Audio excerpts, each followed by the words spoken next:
కూటమి ప్రభుత్వం అధికారంలోకి రాగానే గ్రామాల రూపురేఖలు మారుస్తామని పి గన్నవరం అసెంబ్లీ కూటమి అభ్యర్థి గిడ్డి సత్యనారాయణ తెలిపారు. గన్నవరం మండలంలోని ముంజవరం కె ఏనుగోపల్లి గ్రామాల్లో గిడ్డి సత్యనారాయణ ఎన్నికల ప్రచారాన్ని నిర్వహించారు.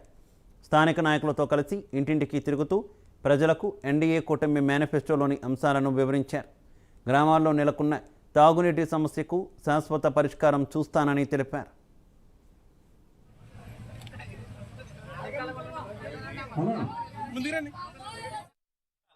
జనాలు ఏ రాజున పడుతున్నారు.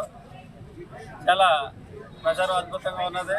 మా జన సైనికులు, నాయకులు, కార్యకర్తలు, తెలుగుదేశం పార్టీ, బీజేపీ, జనసేన వీళ్ళంతా కూడా నాతో ప్రచారంలో పాల్గొని బ్రహ్మాండమైనటువంటి ప్రచారం చేస్తున్నారు. ఈ ప్రచారంలో మా తెలుగుదేశం నాయకులు ఆమన్ రాంబాబు గారు పాల్గొని, అదేవిధంగా నాథబాబు గారు, ప్రముఖ నాయకులు వీళ్ళెరువురు పాల్గొనడం జరిగింది. చాలా సమర్థులని చెప్తున్నా. ఈ విధంగా ప్రచారం జరగడంలో ఒక భాగం అయితే జై జనసేన, జై భీమ్.